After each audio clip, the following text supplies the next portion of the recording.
Good morning, sir. Welcome back to my channel Jet Plus Academy. आज आप लोगों को just I am giving you a little vision about force and laws of motion. जैसे एक राजा एक king अपने minister से बोलता है just inquire about the elephant. What is the condition of elephant? हाथी के बारे में कंडीशन बताओ। तो मिनिस्टर जाता है और चेक कराता है। इसके बाद आके राजा को रिप्लाई करता है कि हाथी न डोल रहा है, न बोल रहा है, न सांस ले रहा है, न चिघाड़ रहा है, सारा चीज बता देता है, लेकिन उसका टू द पॉइंट कंक्लूजन ही डज नॉट डू सो। तब इसके बाद फिर क्या होता है कि राजा ये बोलता है जब किसी तरह का कोई मूवमेंट नहीं, किसी तरह की चीज, इतना सारी चीजें बोल दे रहे हो, एक शब्द में बोलो कि दैट्स डाइड, वो मर गया। ठीक, तो विजन जो होता है, अभी आप लोग का जो first video about laws of motion बनी, दैट इज ऑफ 1 hour नियरली, more than 50 minutes। But vision जो होता है छोटी सी चीज बोलते हैं, थोड़े में आप सब कुछ कह जाते हैं। ठीक है, just I am explaining that. बस आप ये जान जाइए कि फोर्स क्या होता है, व्हाट इज फोर्स। फोर्स अगर आप समझ जाएंगे तो all the trio laws of motion you can understand in better way. कैसे, ये देखिए, सबसे पहले फर्स्ट ऑफ ऑल जानिए कि फोर्स है क्या, क्योंकि हर एक्शन पर ही जब तक फोर्स नहीं अप्लाई होगा, फोर्स के ऊपर ही लॉज ऑफ मोशन दिए गए हैं। और जानिए सबसे पहले कि व्हाट इज फोर्स। तो फोर्स अगर आपको डिफाइन करना हो तो कैसे डिफाइन करते हैं। फोर्स की एक कॉम्पैक्ट डेफिनेशन रखा करिए, ठीक है, कि व्हाट इज फोर्स। तो फोर्स इज पुश और पुल। चाहे किसी चीज को हम खींचें या किसी चीज को धक्का दें, चाहे किसी चीज को पुल करें या पुश करें, और उससे, ठीक, जो टू द पॉइंट विजन की डेफिनेशन है। फोर्स सिंपली अगर आपको डिफाइन करना होगा तो फोर्स का मतलब हमेशा समझिएगा पुश और पुल। ठीक है, even all the great physicist of the world, may be Newton साहब रहे हो, आइंस्टीन साहब है, ठीक है, कोई भी रहा हो, या गैलीलियो गैलीली साहब रहे हो, अबाउट द मैकेनिक्स जो विजन जो आता है, व्हाट इज फोर्स। तो विजन ये होता है कि फोर्स एक पुश और पुल होता है। जो सबसे पहला, जैसे कोई बॉडी रेस्ट में है तो उसको मोशन में कर सकता है, कोई बॉडी रेस्ट में है तो उसको मोशन में कर सकता है। और सेकेंडली, कोई बॉडी मोशन में है तो उसको रेस्ट पोजीशन में भी ला सकता है, मोशन को इंक्रीज कर सकता है, मोशन को डिक्रीज कर सकता है, घटा सकता है, विरामावस्था में ला सकता है, उसकी वेलोसिटी स्पीड को बढ़ा सकता है, घटा सकता है। तीसरा, किसी पिंड या ऑब्जेक्ट की डायरेक्शन को वो क्या कर सकता है, चेंज कर सकता है। ठीक है, फिर फोर्थ, ऑब्जेक्ट की शेप और साइज को चेंज कर सकता है, शेप एंड साइज को चेंज कर सकता है। ईटीसी, मैं आई से ऑलवेज कि कोई भी चीज आप विजन, कोई भी एक्सप्लेनेशन करते हैं, what is the concept you give, then always at last ETC और संभावनाओं को छोड़ दीजिए, क्योंकि अभी आने वाली पीढ़ियां हो सकता है मेगा माइंडेड पैदा हों। बहुत चीजें ऐसी हैं जो अभी खोजना बाकी है, अभी हम लोग कुछ तक नहीं खोज पाए हैं। कमान, तो फोर्स एक ऐसा पुश और पुल है जो कि रेस्ट को मोशन में ला सकता है, रेस्ट की भी बॉडी को, ठीक है, जो ऑब्जेक्ट रेस्ट पोजीशन में है उसको मोशन में ला सकता है, मोशन को रेस्ट में ला सकता है, इंक्रीज कर सकता है, डिक्रीज कर सकता है, डायरेक्शन को चेंज कर सकता है, और शेप और साइज को चेंज कर सकता है, ईटीसी। ठीक है, तो ये फोर्स के बारे में क्या है, उसके इफेक्ट के बारे में दिया है कि अगर फोर्स अप्लाई हुआ तो all these things will take place. लेकिन सपोज दैट अगर फोर्स नहीं लगा तो फोर्स नहीं लगा, फोर्स को अगर हम नहीं लगाए इसका मतलब जो बॉडी रेस्ट में है वह रेस्ट में ही पड़ी रहेगी, ठीक है। जो बॉडी रेस्ट में है तो रेस्ट में ही पड़ी रहेगी, मोशन में है तो मोशन में ही बनी रहेगी, उसमें ना रेस्ट होगा, ना इंक्रीज होगा, ना डिक्रीज होगा। कमान जब फोर्स नहीं लगेगा तो डायरेक्शन भी बिल्कुल सेम ही रहेगा, कोई चेंजिंग नहीं होगी, ठीक है। और यहाँ पहली क्वेश्चन ध्यान रखिएगा, ये मोशन में भी नहीं होगा। और फोर्स नहीं है, फोर्स अगर जीरो है, if force is equal to zero तो शेप और साइज भी क्या होगा, चेंज नहीं होगा।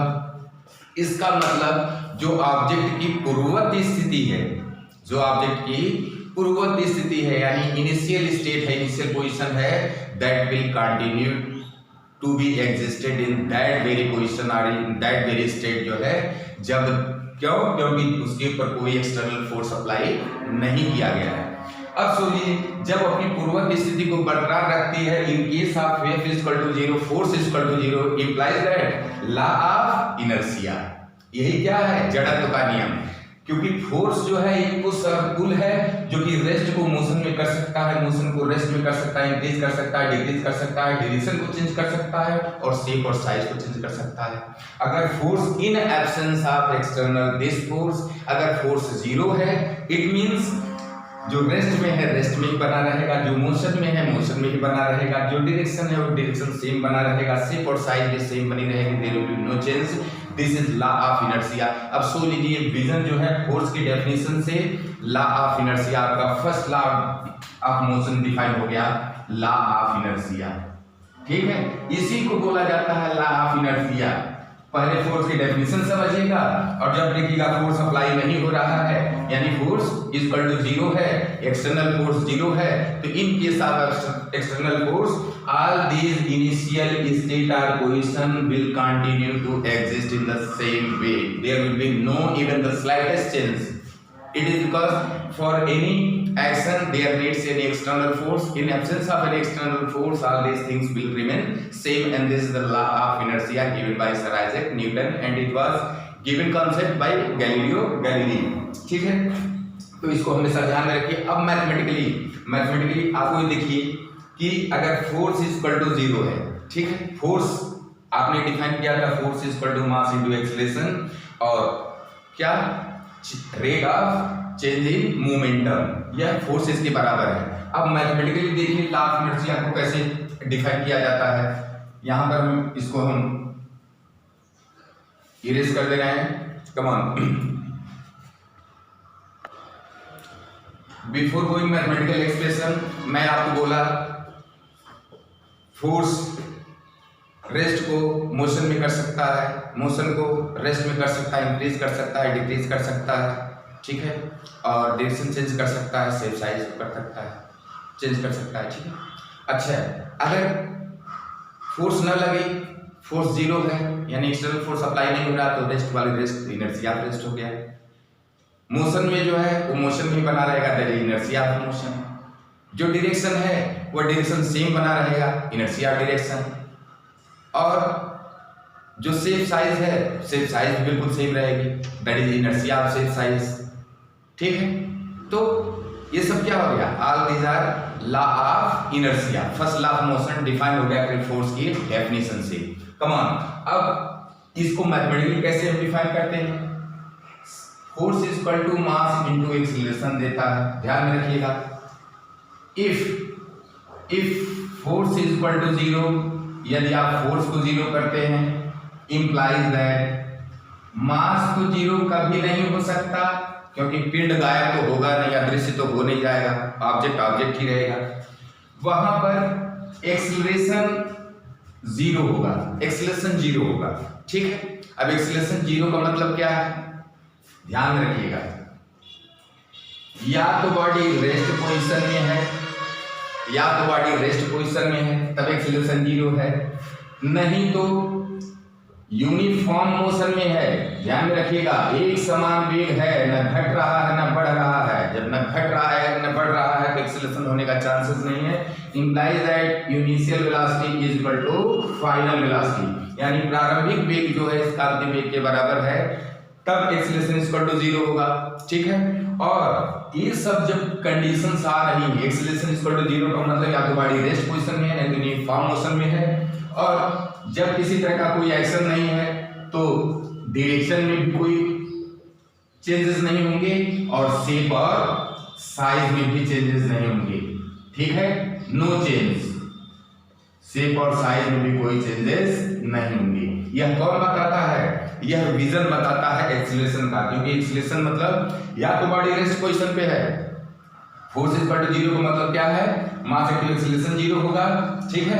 अब मास इंटू एक्सीलरेशन 0 का मतलब है मास तो 0 कभी होगा नहीं, एक्सीलरेशन 0 है, और एक्सीलरेशन 0 होने का मतलब है, ये विजन ध्यान में रखिए, या तो बॉडी रेस्ट पोजीशन में तब एक्सीलरेशन 0 है, नहीं तो बॉडी यूनिफॉर्म मोशन में चल रही है, no increase no decrease in motion जो है, that's why acceleration is equal to 0। और या तो अब कोई एक्शन नहीं हो रहा है, इसका मतलब डायरेक्शन और शेप साइज में भी कोई चेंजेस नहीं होंगे।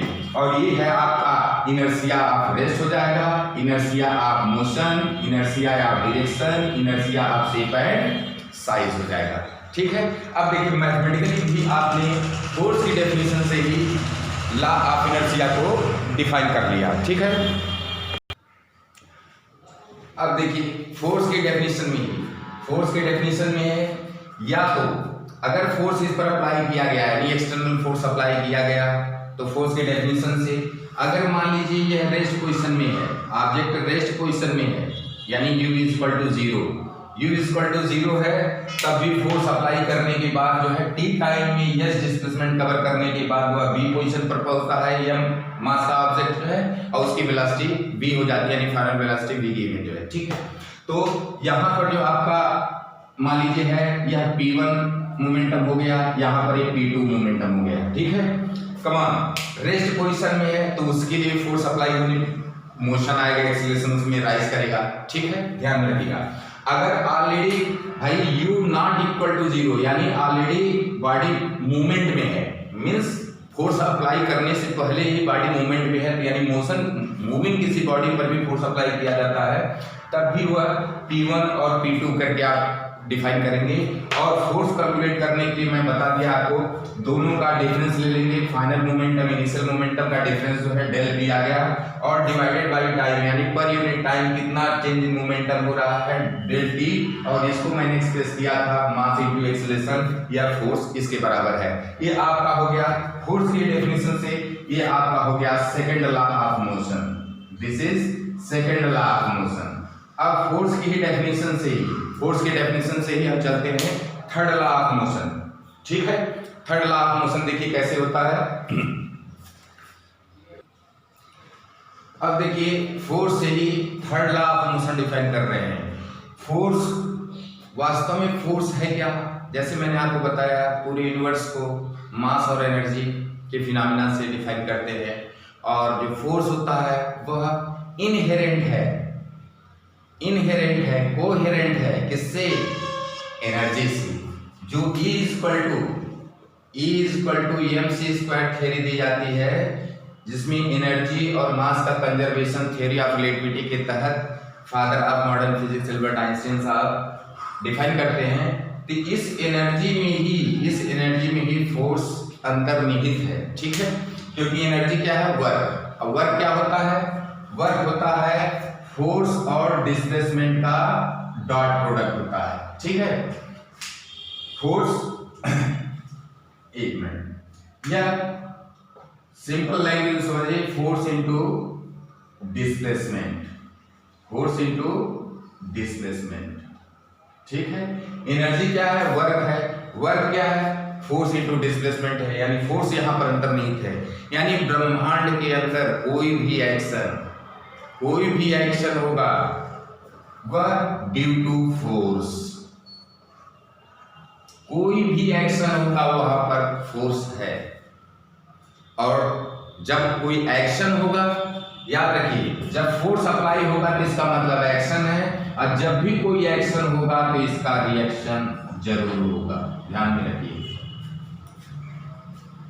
मास और एनर्जी के फिनोमेना से इन्वर्स समझिएगा, एनर्जी से अंतर्निहित फोर्स को समझिएगा।